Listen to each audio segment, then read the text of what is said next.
So, three things: a widescreen iPod with touch controls, a revolutionary mobile phone, and a breakthrough internet communications device. An iPod, a phone, and an internet communicator. An iPod, a phone. Are you getting it? These are not three separate devices. This is one device. And we are calling it iPhone. Today, Apple is going to reinvent the phone. And here it is. I feel like those words have become so famous in the history of technology that I imagine a fairly large percentage of listeners to this episode probably have them memorized. That, of course, was Steve Jobs speaking 10 years ago this Monday, January 9th, on stage announcing the iPhone to the world. Welcome to a special episode of the Internet History Podcast. I'm your host, Brian McCullough. This is celebrating the 10-year anniversary of the birth of the iPhone. And this episode is going to be the story of that moment and the history of that device, which can rightfully take a place alongside the original Macintosh, the first IBM PC, the Apple I, the Altair 8800, the PDP-8, the IBM System 360, a bunch of others that have brought computing into everyday life.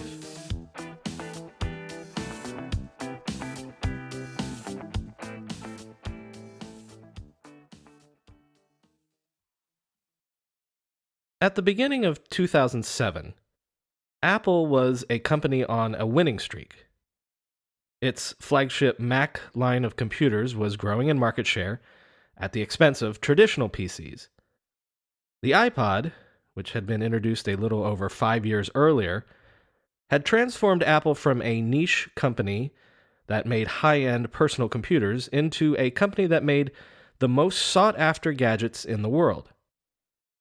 And yet, despite this success, few, outside of Apple itself at least, would have been brave enough to predict that Apple was about to release the gadget to end all gadgets, the most transformative and most personal computer of the modern era.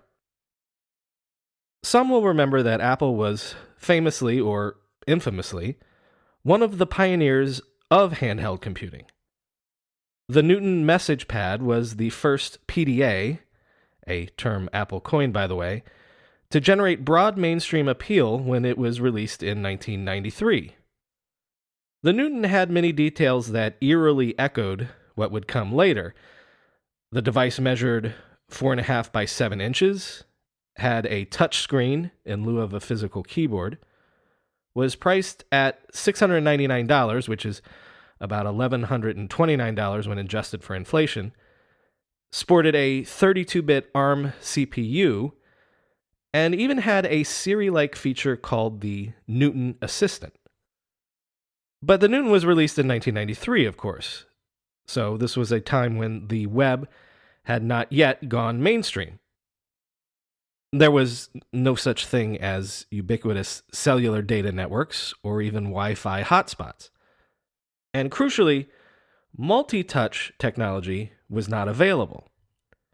Users of the Newton interacted with the touchscreen via a stylus, not their fingertips, and they input information via text-based handwriting recognition software. Problem was, the handwriting recognition wasn't all it was cracked up to be, as the comic strip Doonesbury and the TV show The Simpsons lampooned endlessly. The Newton became a joke and sold less than 50,000 units in its first 4 months.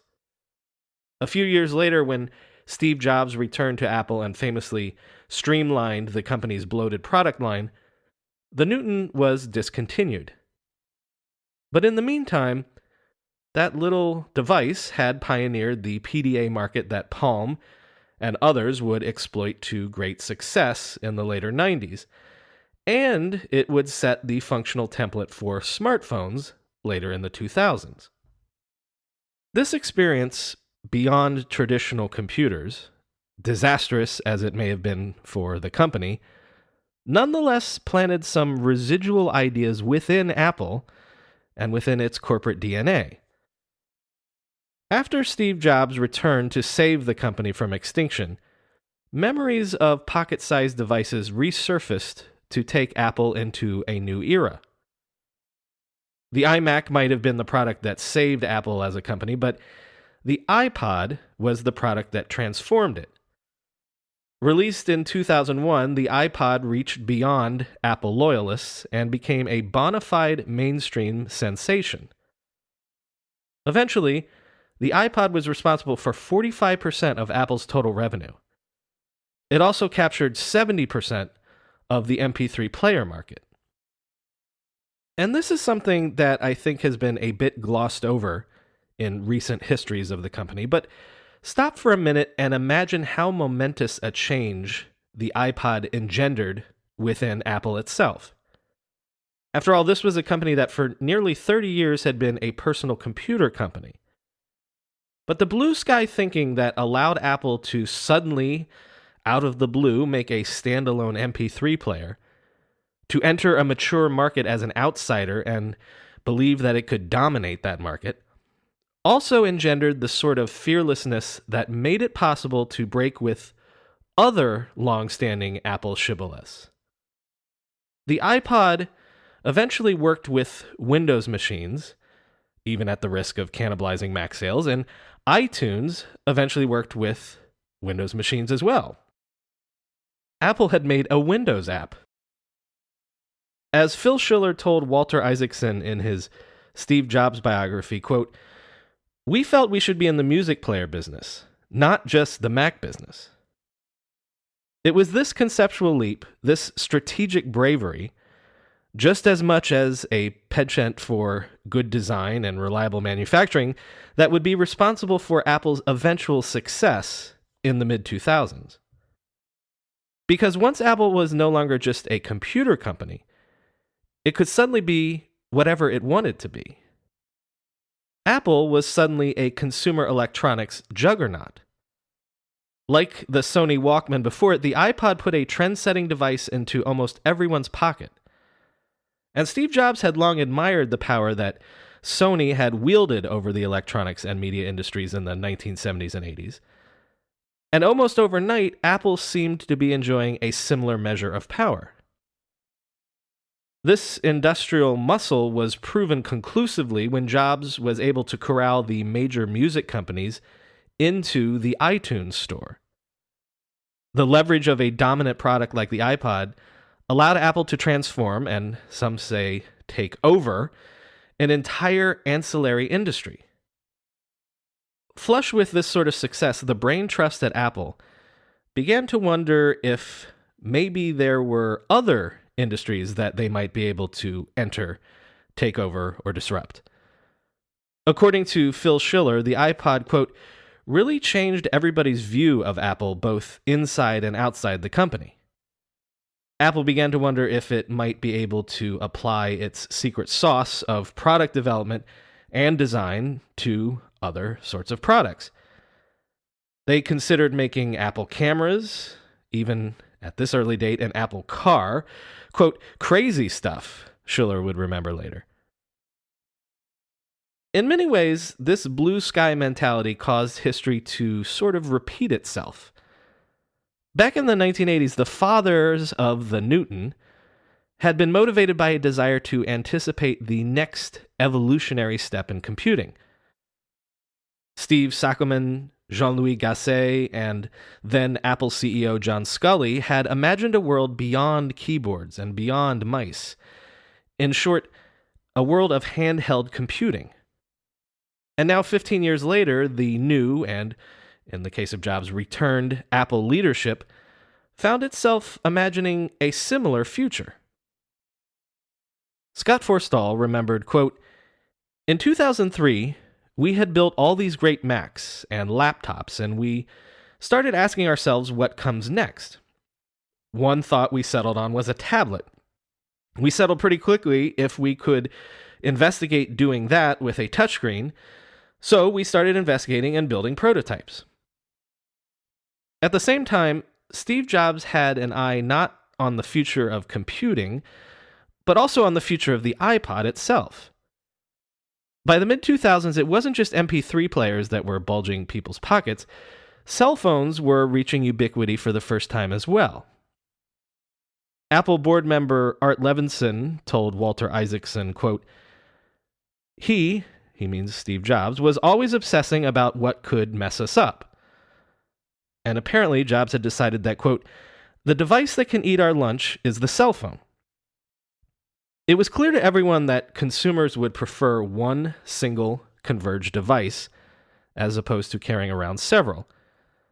And since Jobs was never one to milk a cash cow into oblivion, he was eager to create some new version of an iPod/phone before a competitor beat him to it. And he was eager to do that even if it meant making the iPod itself obsolete. According to Tony Fadell, Apple was thinking, quote, "how do we make sure that we are at least competitive so that anyone who is carrying a cell phone can get iTunes Music? Because if we lost iTunes, we would have lost the whole formula."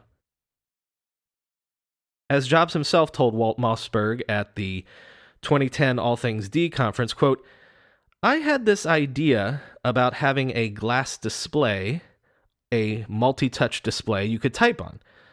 I asked our people about it, and 6 months later they came back with this amazing display. And I gave it to one of our really brilliant UI guys. He then got internal scrolling working and some other things, and I thought, my God, we can build a phone with this. So we put the tablet aside, which was the original prototype, and we went to work on a phone. And so a Skunkworks tablet project suddenly became a Skunkworks phone project.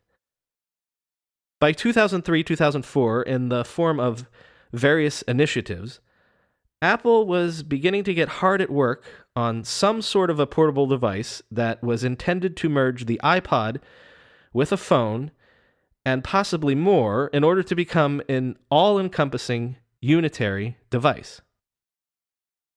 As many commentators and historians have noted, it was not exactly like Steve Jobs just snapped his fingers and said, "Let there be iPhone," and it became real.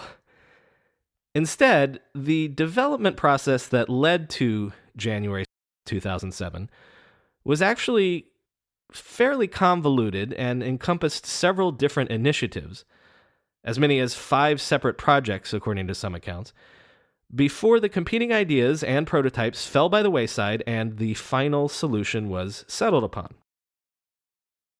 Initially, the idea had been fairly simple, just add phone functionality to an iPod and or add iTunes software to an existing cell phone. As many online bloggers would guess, as they later posted speculative mock-ups of what the eventual iPhone would look like, early prototypes delivered by Tony Fadell's iPod team did indeed feature an iPod-like device with added-on communication features. The problem was that the vaunted click wheel that the iPod was so famous for, while it was a brilliant UI hack when selecting songs from a list of albums, was not exactly ideal for dialing a phone, much less inputting things like text messages. Fadell would remember later, quote, "We were having a lot of problems using the wheel. especially in getting it to dial phone numbers. It was cumbersome. A second prototype focused more on being a video player, or what at the time was called a PMP, a portable media player. The problem in this case was delivery of said media. In those pre-3G wireless days, the bandwidth simply wasn't available to accommodate the delivery of video. At the same time, Apple's internal airport wireless team was tasked with investigating cellular technology in general. And this turned out to be a dead end because, well, of course, cellular technology is drastically different than Wi-Fi. And so the decision was made to reach out to existing phone manufacturers and see what Apple could learn from them. The idea of purchasing Motorola outright was actually briefly considered in 2003, a notion that actually makes some sort of synergistic sense if you think about it, since Apple had a long history with that company. Throughout the 90s, Motorola supplied the CPUs for Apple's portfolio of Macs, and what was more, in the early 2000s, Motorola actually had the hit lineup of cell phones in the form of its popular Razrs.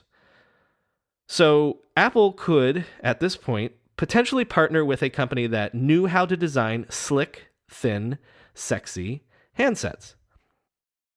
As Eddie Q would recount in the book Becoming Steve Jobs, quote, "We looked around the industry, and in early 2004, we settled on working with Motorola, which, at the time, completely dominated the handset business with its Razr flip phone. Everybody had one. But the main motivation for Apple's eventual dalliance with Motorola came from Apple's acute reluctance to do business with the major cell phone carriers. At the time, cellular hardware was almost an afterthought in the mobile industry. Handsets were virtually feature indistinguishable. They were offered free on contract, mostly in order to sign users up to expensive long-term contracts. The value was seen in selling minutes, not selling sexy devices. The carriers dictated what the phones could do, even how they could look, and obviously these were not compromises that Apple would ever be willing to make for a device that it wanted to put its own name on. At the D conference in 2004, Jobs himself said, quote, "We visited with the handset manufacturers and we even talked to the Treo guys. They tell us horror stories about working with the carriers." So, working with Motorola seemed to offer something of a compromise solution. Apple would merely license iTunes software, Motorola would design the hardware, and most importantly, it would also deal with the carriers. Tony Fadell would remember, quote, "We thought that if consumers chose to get a music phone instead of an iPod, at least they would be using iTunes." Apple probably thought that by partnering with Motorola, it would probably be putting iTunes on the sleek and sexy Razr. Instead, it ended up with the clunky, chunky Roker.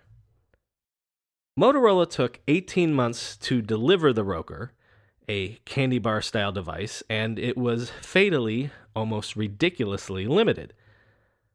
The Roker could only hold 100 songs, a restriction that either the Motorola engineers arrived at randomly or Apple insisted on in order to protect its iTunes franchise, but seemingly was meaningless because the storage capacity of the device could have allowed for much, much more.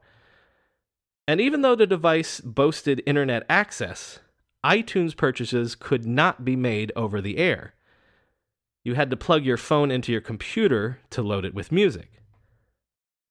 When Jobs unveiled the Roker in September 2005, he could barely hide his contempt for the device.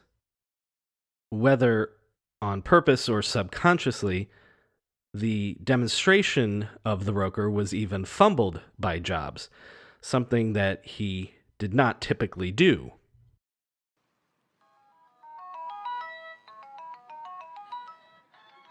So I've got a call, so let me answer the call. Hello? Hey, Steve, this is Eddie. Hi, Eddie. Hey, I'm kind of in the middle of something right now. Okay, give me a call back later. Yeah, I'll talk to you later. Thanks, bye. So I go there and I just resume my music right back to where it was. Well, I was supposed to resume my music right back to where it was.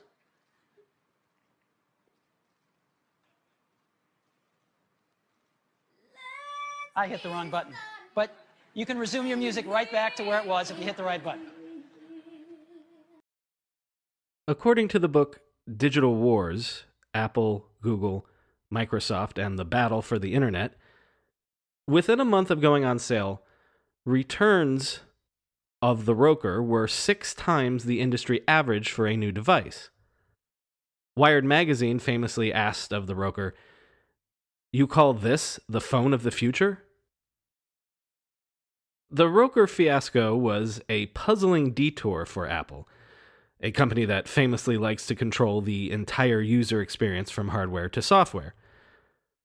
This dead end can only be explained by Jobs' continued reluctance to deal with the cellular carriers firsthand. At the 2003 All Things D conference, Jobs said, quote, "We're not the greatest at selling to the Fortune 500, and there are 500 of them.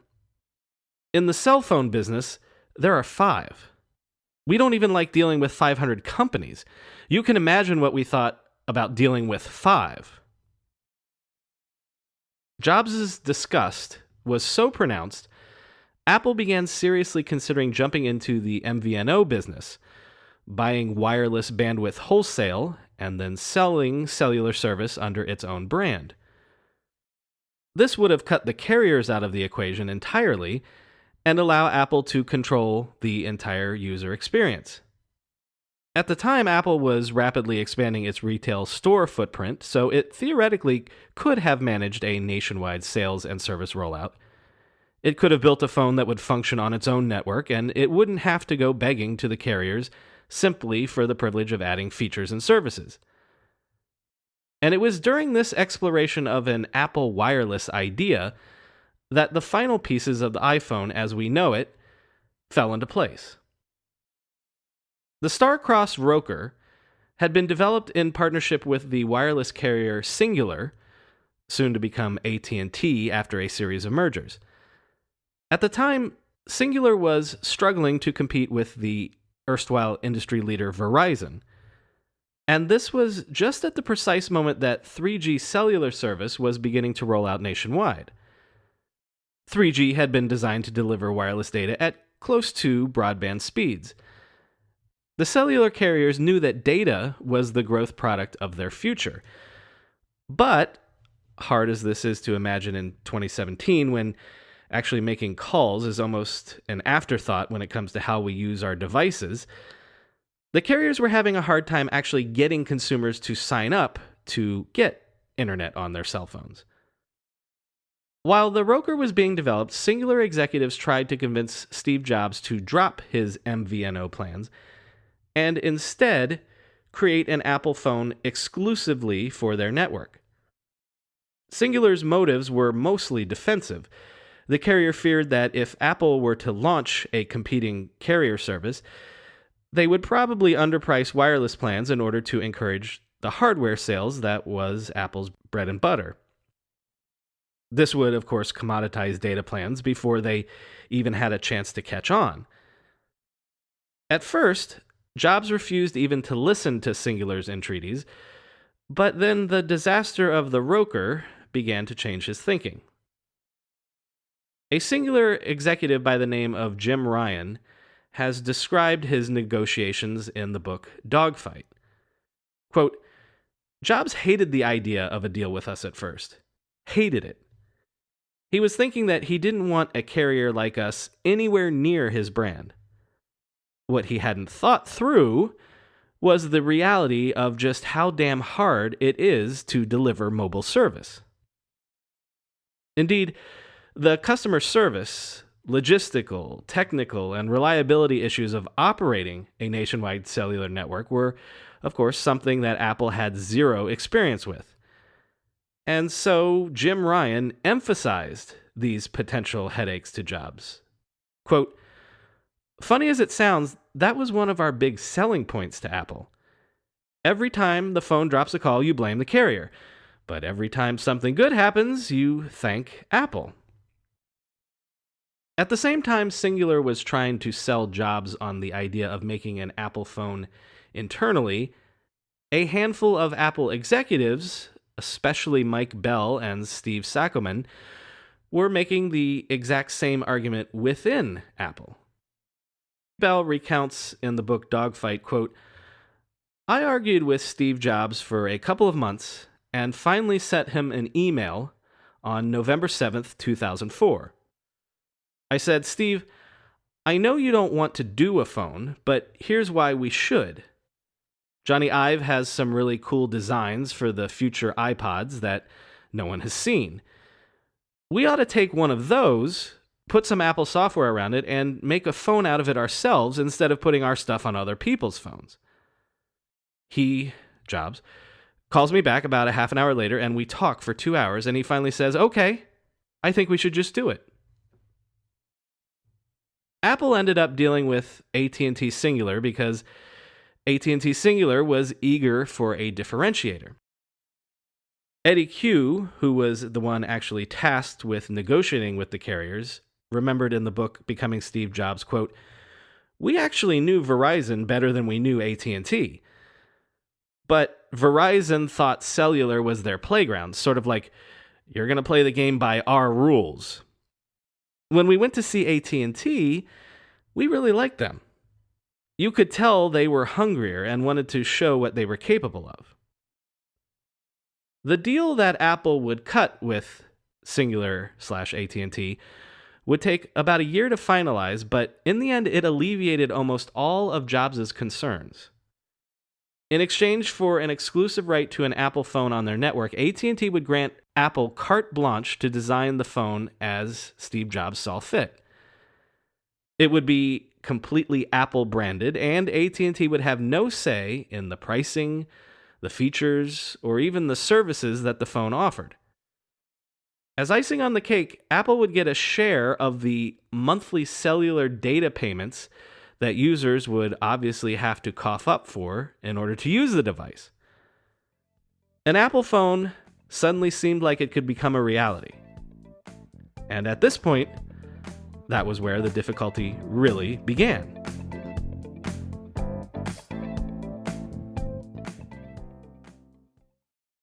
According to various accounts, Apple produced at least 3, but possibly as many as 6, and in one account, hundreds of prototypes of a phone. Again, the earliest iterations grew out of the company's experience producing iPods. But one idea, that back-burnered tablet project, the multi-touch project, the giant screen project, kept coming to the fore. Joshua Stricken, an Apple engineer, recalls, quote, "The story was that Steve wanted a device that he could use to read email while on the toilet. That was the extent of the product spec. Jobs had originally wanted a simple slate and wanted interaction to be done via touch input. The problem was capacitive multi-touch had never been done on a consumer device before, much less on a device small enough to function as a phone. Part of this problem was solved by the acquisition of a company called Fingerworks, which had moved capacitive technology forward quite considerably. And multi-touch was championed by an Apple engineer named Greg Christie, who had worked on the Newton all those years ago. Christie knew that multi-touch would allow for the entire device to basically be a screen. This would empower the software to make up for any hardware deficiencies. A keyboard could spring up only when the user needed it. Photos could be manipulated and displayed at full brilliance. Web browsing could be made to approximate a desktop experience. And Apple could get closer to Fidel's video player device, now that Apple was partnering with a carrier committed to rolling out 3G spectrum. So the problems of bandwidth would soon not be an issue. Over the course of 2004, Christie worked with another engineer named Boz Ording, to create a demo that showcased what multi-touch was capable of. Head designer Johnny Ive described their prototype system as the, quote, Jumbotron, because it projected a video screen on a touch-sensitive surface the size of a table. Ive was especially impressed with the demo that Ording and Christie put together and arranged to show it to Jobs. But Jobs was not impressed. As Ive would remember in Dogfight, quote, he was completely underwhelmed. He didn't see that there was any value to this idea. And I felt really stupid because I had perceived it as a very big thing. But then, as often happened over Steve Jobs' long career, an idea that he initially rejected as brain dead grew on him until he himself began to champion it to others as a solution to all their problems. By mid-2005, Jobs himself was evangelizing the touch features that we're familiar with today, things like pinch to zoom and inertial scrolling. And as Tony Fadell recalled, quote, he said, "Tony, come over here. Here's something we're working on. What do you think? Do you think we could make a phone out of this?" In the later Apple-Samsung trial, Scott Forstall testified, "I'll never forget, we took that tablet and built a small scrolling list. On the tablet, we were doing pinch to zoom, so we built a small list to scroll on contacts, and then you could tap on it to call. We realized that a touchscreen that was the size that would fit in your pocket would be perfect for the phone." iPod guru Tony Fadell was skeptical that it could all be made to work for any number of practical reasons. He remembered later, quote, "You had to go to LCD vendors who knew how to embed technology like this in glass. You had to find time on their line. And then you had to come up with compensation and calibrating algorithms to keep the pixel electronics from generating all kinds of noise in the touchscreen. It was a whole project just to make the touchscreen device. We tried 2 or 3 ways of actually making the touchscreen until we could make one in enough volume that would work." But Jobs had been won over. He told Fadell, quote, "You figured out how to blend music and a phone. Now go figure out how to add this multi-touch interface to the screen of a phone. A really cool, really small, really thin phone." The project that would become the iPhone was codenamed Project Purple. But even as the goal was finalized, the nature of the end product was up in the air until the very last minute. Apple's chief hardware executive John Rubinstein remembered later, quote, "I was actually pushing to do 2 sizes, to have a regular iPhone and an iPhone mini, like we had with the iPod. I thought one could be a smartphone and one could be a dumber phone. But we never got a lot of traction on the small one, and in order to do one of these projects, you really need to put all your wood behind one arrow." For his part, Steve Jobs wanted the phone to run on a modified version of OS X, but fitting that much code onto a phone chip proved difficult. So, Scott Forstall was tasked with putting OS X on a severe diet, while Fadell was essentially told to simply expand the iPod OS. Forstall's team ended up winning the eventual software bake-off, and the end result, iOS, would eventually be 1/10 the size of OS X, while still sharing plenty of the desktop OS's traits. With Steve Jobs' famous obsession with secrecy, when Forstall was eventually given his orders to begin development of iOS, he was told he couldn't hire anyone from outside the company to work on this part of the project. But he was nonetheless free to pick liberally from internal talent. Forstall didn't tell recruits what exactly they would be working on.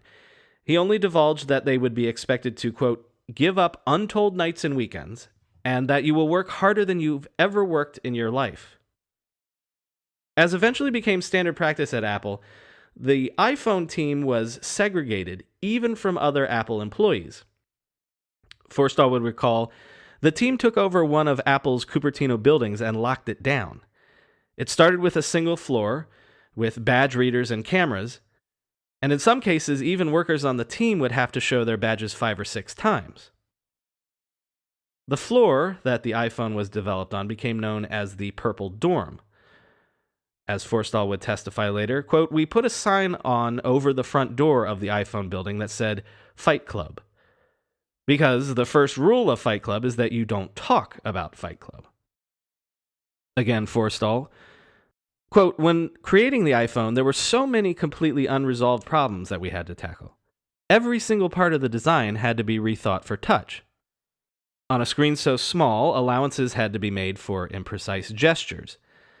And on a device with only a single pane for input, innovations like slide to unlock had to be invented just to make it functional in a new user paradigm."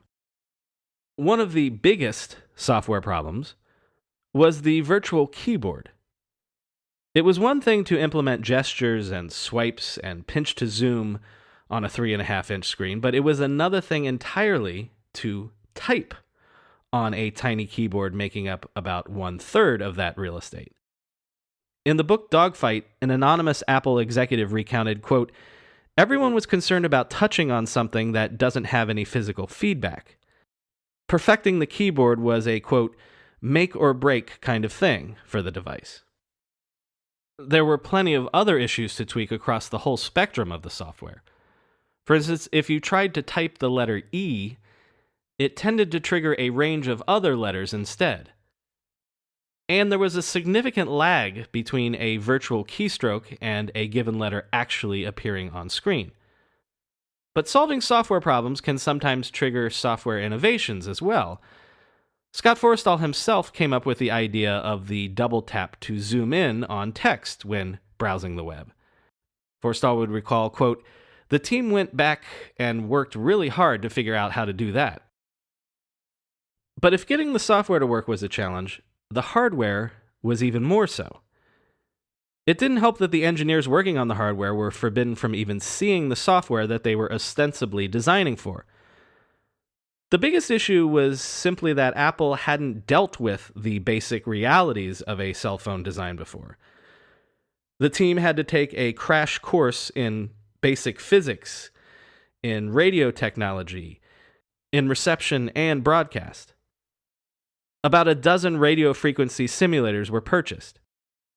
To determine the radiation that these new devices were spitting out, engineers built scale models of the human head to test against.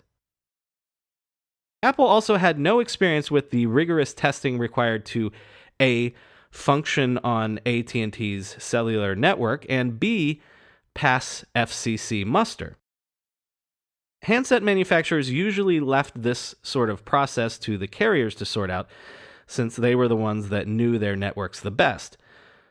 But again, Apple was keeping AT&T at arm's length. And so the iPhone team instigated an intensive dogfooding protocol among its employees. As an Apple engineer would recall, it wasn't carry an iPhone and a Treo, it was carry an iPhone and live on it. This was coupled with a signal testing regimen that was nothing if not ad hoc. Often, testing signal was nothing more than driving the phones around in cars and finding dead spots and then diagnosing dropped calls on the spot.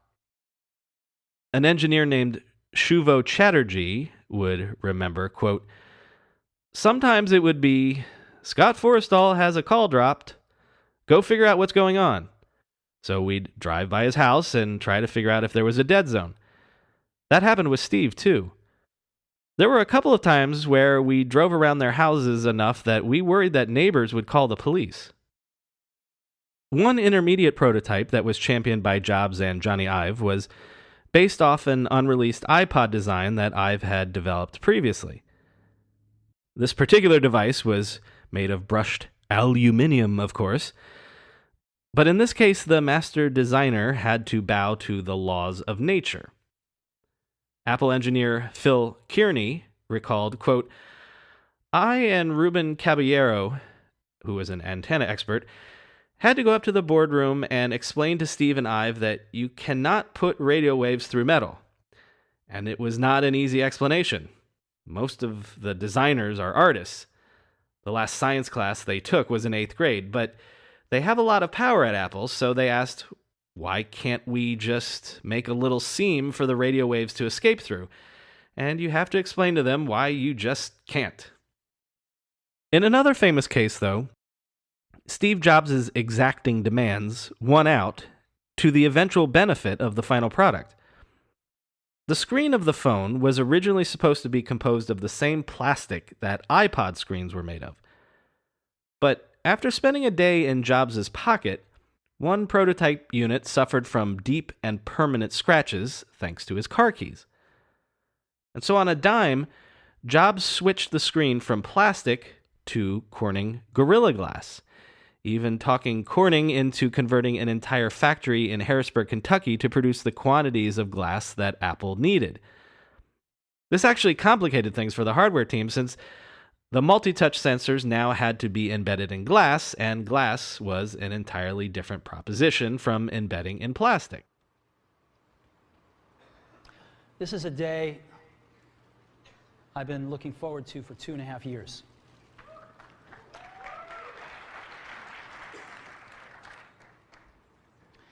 Every once in a while, a revolutionary product comes along that changes everything. And Apple has been, well, first of all, one's very fortunate if you get to work on just one of these in your career. Apple's been very fortunate. It's been able to introduce a few of these into the world. The iPhone was announced a full 6 months before it eventually went on sale. At the time of its unveiling, the device was nowhere near ready to be shown to the public. For example, there were only about 100 iPhones that even existed by the time of the announcement, and they were all in various stages of prototype. The software was still in a transitional phase, and the phone's cell radio didn't communicate reliably with the processor. The radio problem on the cellular antenna was so desperate that Apple briefly dropped its secrecy obsession and flew in engineers from Samsung, who made the processor, and Infineon, who made the cell radio, in order to figure things out. Demoing a half-baked product was not how Steve Jobs was used to doing business, but his hand was actually forced a bit. For one thing, the fact that an Apple phone was coming was actually common knowledge in the industry by this point. Reviewers, bloggers, and reporters had whipped up an incredible frenzy of excitement over what they would eventually dub the Jesus phone. Another consideration at the time was the fact that early January 2007 was the annual Macworld event, and Steve Jobs had given the keynote at every Macworld since he had returned to Apple. If Jobs took the stage and only announced the availability of, say, a new Apple TV, people would have known that something had gone seriously wrong with the Jesus phone. And finally, there were serious contractual concerns involved. AT&T had, of course, been left mostly in the dark over the course of the iPhone's development, and they had only seen one of the prototypes a few weeks previously. So if the iPhone didn't launch that week, AT&T could theoretically have backed out of the entire deal. So when Apple took over the Moscone Center in San Francisco to host the launch event, tensions were running high. A lone Apple employee was tasked with driving all 24 of the demo units in the trunk of his Acura and delivering them to San Francisco. He was followed by a second car piloted by Apple security, but the engineer wondered what would happen if he had gotten into an accident and the demos were all destroyed. What then? Jobs himself approved the list of people who could participate in the preparations, and more than a dozen security guards were on post 24 hours a day outside the center. Jobs even originally decreed that all outside contractors hired to staff the event would have to sleep in the building the night before so that no details could leak out. Cooler heads eventually talked him out of it. Jobs rehearsed his presentation for 6 solid days, but at the final hour, the team still couldn't get the phone to behave through an entire run-through. Sometimes it lost internet connection, sometimes the calls wouldn't go through, and sometimes the phone just shut down. Andy Grignon, the senior radio engineer for the iPhone, was involved in the preparations for the iPhone launch. Quote, "It quickly got very uncomfortable. Very rarely did I see him, Jobs, become completely unglued. It happened, but mostly he just looked at you and very quickly said in a very loud and stern voice, 'You are fucking up my company.' Or, 'If we fail, it'll be because of you.'" Obviously, those scenes from the Steve Jobs biopic didn't just come from Aaron Sorkin's imagination. Eventually, the engineers identified what they called a golden path, a specific set of demo actions that Jobs could perform in a specific order that afforded them the best chance of the phone actually making it through the presentation without a glitch. As an example, they felt that Jobs could send an email and then surf the web, but if he reversed the order, the phone might crash. Grignon and the other engineers masked the Wi-Fi that Jobs would be using on stage so that the audience members couldn't jump on the same signal. And AT&T brought in a portable cell tower to make sure that Jobs would have at least a strongish signal when he tried to demo his phone call. But just to be on the safe side, engineers also hard-coded all the demo units to display 5 bars of signal strength, whether that actually happened to be true or not. One more motivation for going through with the announcement, come hell or high water, was the fact that the annual Consumer Electronics Show was taking place at the exact same time. Jobs intended to steal attention and headlines from whatever was being announced in Las Vegas.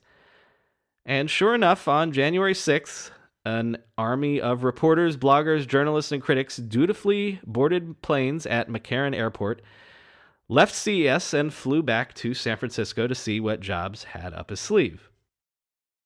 In the audience the day of that announcement were Andy Hertzfeld, Bill Atkinson, and Steve Wozniak.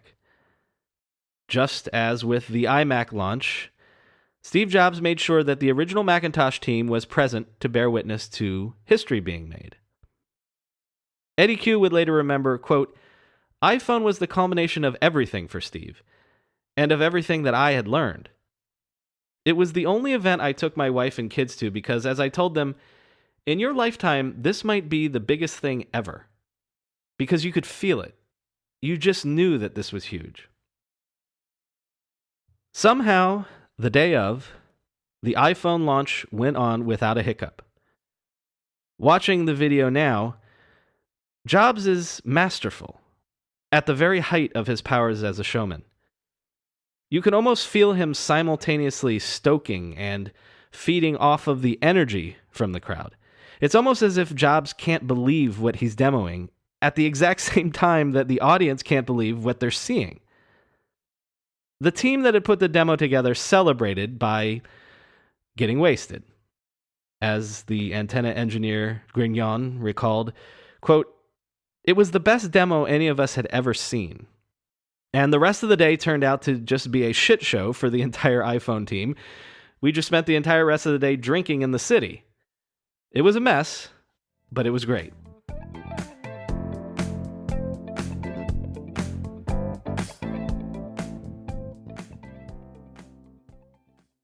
The original iPhone was based on the Purple II prototype, which was codenamed M68, with an eventual device number 11. It had a 3.5-inch LCD screen at 320 by 480 and 163 ppi, a quad-band 2G Edge data radio, 802.11b and G Wi-Fi, Bluetooth 2.0, and a 2-megapixel camera. It had an ARM-based processor, a Power VR MBX Lite 3D graphics chip. It came with 128 megabytes of RAM, and storage came in 2 flavors, 4 gigabytes or 8 gigabytes flash.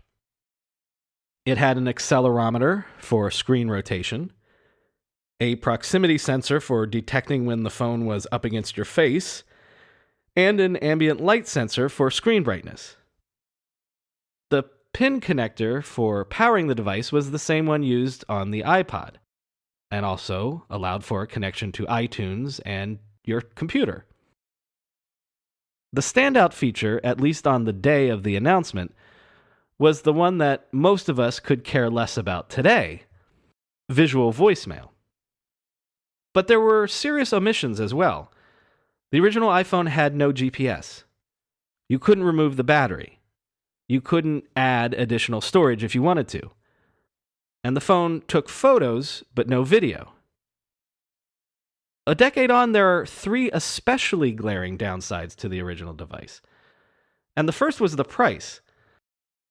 The 2 versions of the iPhone retailed at $499 for the 4GB version and $599 for the 8GB model, on contract. There was no carrier subsidy. Before or since, Apple and its apologists have been loath to admit that this high pricing was a mistake.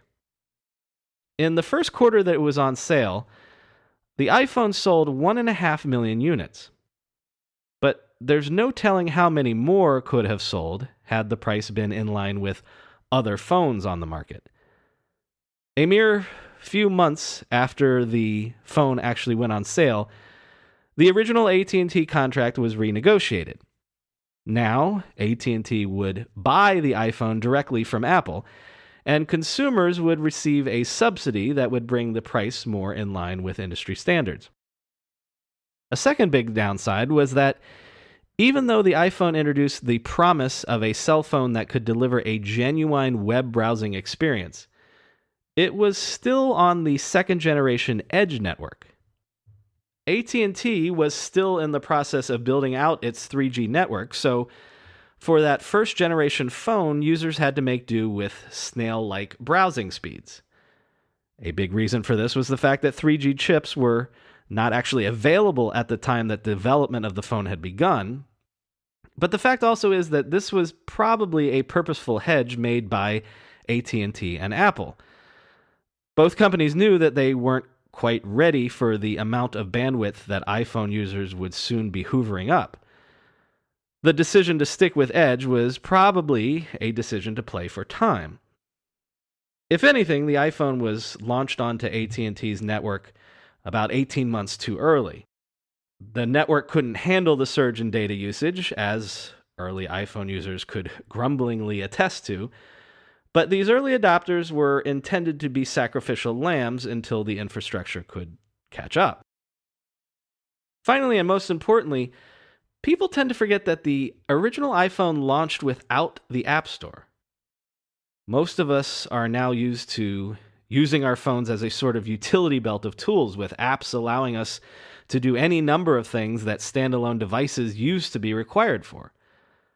The original iPhone lacked the second truly revolutionary innovation that would kickstart the smartphone era. The original App Store-less iPhone was very much Steve Jobs' platonic ideal of a closed and curated computing system. And for a long time, Jobs stuck to his guns, refusing to let outside developers work with the iPhone. In 2007, Jobs told developers, quote, "The full Safari engine is inside the iPhone. And so you can write amazing Web 2.0 and Ajax apps that look exactly and behave exactly like apps on the iPhone. And guess what? There's no SDK that you need. You've got everything you need if you know how to write apps using the most modern web standards to write amazing apps for the iPhone today. So, developers, we think we've got a very sweet story for you. You can begin building your iPhone apps today." Later, Jobs would tell John Markoff of the New York Times, quote, "You don't want a phone to be like a PC. The last thing you want is to have loaded 3 apps on your phone and then you go to make a call and it doesn't work anymore. These are more like iPods than they're like computers." But again, key executives inside Apple badgered Jobs until he changed his mind. Eddie Q would remember Jobs' capitulation on the subject of an app store and third-party development, saying, quote, "Oh, hell, just go for it and leave me alone." Within months, Jobs, of course, would be singing the praises of the App Store, and as with the notion of multi-touch, once Jobs came around, he could really become an idea's biggest cheerleader once he had signed on with it. With the second iPhone, the iPhone 3G, all of these problems would be solved. The 3G retailed for $199 for the 8GB model after subsidy and $299 for the 16GB model. It had 3G wireless speeds. It had the App Store. As Jean-Louis Gasset would say later, quote, "It was only then that the iPhone was truly finished, that it had all its basics, all its organs. It needed to grow up, to muscle up, but it was complete, as a child is complete." At the time of this recording, more than 1 billion iPhones have been sold worldwide. Those are impressive numbers, of course, super impressive, but numbers really can't tell the whole story of the iPhone's impact on the world.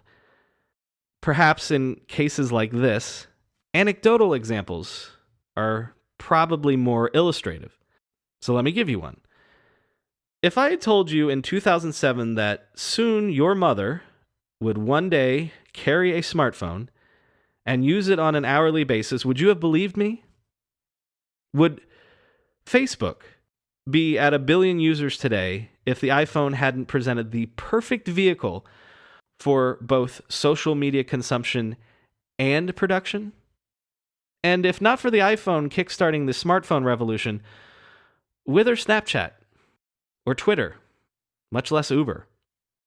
If not for the iPhone, I would posit that the mobile revolution would probably have kicked off at least 5 years later. With 10 years of perspective, perhaps the most remarkable thing when we look back on the launch of the iPhone is the fact that for all of its retrospective imperfections, the original model was in fact so conceptually perfect, right out of the gate. Automobiles, as an example, had to evolve for almost 40 years before they settled into the standard configuration that we are still familiar with almost a century later. But on their first attempt, the team at Apple managed to stumble across the perfect form factor, the perfect incarnation of the modern smartphone. Smartphones had existed for several years previous to the iPhone, but the standard form of the smartphone as we know it today, that physical keyboardless single slab of a screen, that black mirror that is both a reflection of and a conduit for all of our hopes and desires, they nailed it on the first try. And that's really quite remarkable. Whatever you might think about the subsequent lawsuits and charges of copycatting, there's a very good reason why everyone in the industry quickly moved towards the paradigm that the iPhone pioneered. The bottom line is, the first iPhone marks a clear delineation in technological eras. It's not just that nearly every adult in the developed world now has a smartphone in their pocket, it's that every adult in the developed world now has a computer in their pocket. If you look at the overall penetration of daily computer usage before the smartphone era, a large percentage of humanity simply didn't use computers on a daily basis, especially in the developing world. The smartphone is rapidly allowing every adult human access to computing and access to the internet on a daily basis. For more than 30 years of the PC era, visionaries were dreaming of something like this, dreaming of empowering humans with computers. Those guys at the homebrew computer club in the 70s imagined a day when everybody had a personal computer that they could call their own. Microsoft's motto was, for years, famously, a computer on every desk and in every home. The dream of ubiquitous computing is finally rapidly coming to pass, and that is because of the smartphone. And the iPhone was the first smartphone to make smartphones matter. In 1960, a computer visionary by the name of J.C.R. Licklider published one of the seminal papers in the history of computer science. It was called Man-Computer Symbiosis. In it, Licklider argued that while artificial intelligence and sentient computers were probably inevitable in the long run, in the short term, there would probably be an extended period of time where humans and computers would coexist, as he said, symbiotically. Let me quote directly from the paper. In short, it seems worthwhile to avoid argument with other enthusiasts for artificial intelligence by conceding dominance in the distant future of cerebration to machines alone. There will nevertheless be a fairly long interim during which the main intellectual advances will be made by men and computers working together in intimate association. The hope is that in not too many years, human brains and computing machines will be coupled together very tightly, and that the resulting partnership will think as no human brain has ever thought and process data in a way not approached by the information handling machines we know today. End quote. Well, today, we all use our smartphones to navigate nearly every minute of our modern lives. Every time you see someone with their head down, totally lost in their phone, it's worth realizing that the truly personal computer revolution came in the form of a phone. Of course, it wasn't just a phone, it was a tiny supercomputer. And so, the man-computer symbiosis that Licklider imagined all those years ago is finally now coming to pass. And that is the ultimate legacy of the very first iPhone.